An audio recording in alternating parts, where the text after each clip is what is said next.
আমরা এখন শুনব হুজুর এই জুসুনে জুলুস এবং ঈদুল মিলাদুন্নবী সম্পর্কে উনি কি বলেন।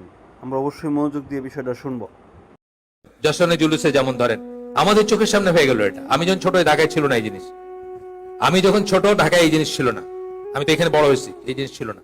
এই যে ট্রাক মিছিল 200-300 ট্রাক নিয়ে পোলাপানের মাথায় টুপি পরে আর ঝান্ডা নিয়ে আছে না এখন, এটা কিন্তু আমি যখন বড় হচ্ছি তখনও ছিল না। ঠিক যেভাবে এই মঙ্গল শোভাযাত্রা আমি তো জীবনে দেখি নাই। আমি তো এই শহরে বড় হয়েছি, আমার বাপ ব্যবসা করতো, ঢাকা নিউ মার্কেটে আমাদের দোকান ছিল। আমরা তো আমরা দেখতাম সোনার দোকানদাররা আমাদের মিষ্টি পাঠাইতো, আমরা মজাসে মিষ্টি খাইছি। আজকে তাদের নতুন করে খাতা খুলতেছে, এটার সাথে কোনো রিলিজিয়াস ফ্লেভারই ছিল না। ওরা ওদের খাতা কোথায় একটা লাল একটা খাতা থাকতো, হিসাব করতো, ওইটা খুইলার কি করতো সোনার দোকানদাররা, আর অন্যরা কেউ এটাই করতো না। এটা নাকি এখন আমাদের আমাদের হাজার বছরের ঐতিহ্য নাকি এটা। পেঁচারে কান্দের উপরে নিয়ে, পেঁচা হইলো লক্ষ্মীর বাহন, পেঁচা হইলো লক্ষ্মীর বাহন, মানে পিওর পিওর হিন্দু এবং প্রকৃতি পূজারীদের জিনিস। এখন নাকি এটা আমাদের ট্রেডিশন হয়ে গেল।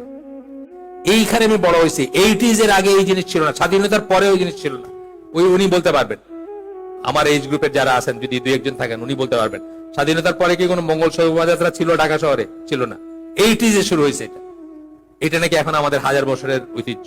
এইভাবেই একটা একটা করে বাড়ে, এবং বাড়ার সাথে সাথে আলোচনা জামানা মানুষজন এটাকে ফেস করে, এটাকে সমালোচনা করে, এটার প্রতিবাদ করে, করবেই তারা।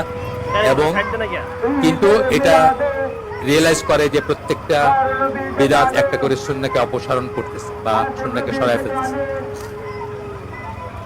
আচ্ছা, and it will continue until the day of resurrection, এবং কিয়ামত পর্যন্ত এটা বাড়তেই থাকবে। ডাউন স্লাইড আমরা জানি তো, মানে এইভাবে নামতেছে, নামতেই আছে, এবং এটাই নামার কথা। তারপরে একটা সময় চেঞ্জ হবে, তারপরে কিয়ামত হয়ে যাবে। আচ্ছা,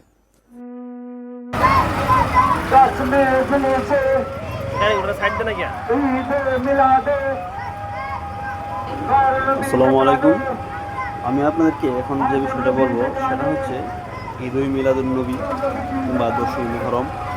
এই দিনগুলোতে মুসলিম উম্মার একটা দল রাস্তাঘাটে মিছিল নিয়ে যায়, মাইকে এত জোরে সাউন্ড, এত জোরে স্লোগান দেয়, না জানি কত কিছু তারা করে বলতেছে।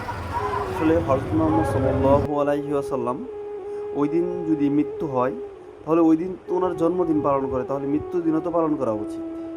তাহলে আমাদের অবশ্যই বোঝা উচিত, মানুষ সুখের চেয়ে দুঃখের যে একটা সুখ, ওইটাই কিন্তু বেশি আঘাত করে।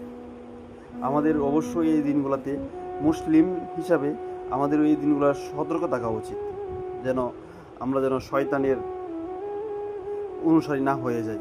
আল্লাহ তাআলা আমাদের সকলকে হেফাজত করুক।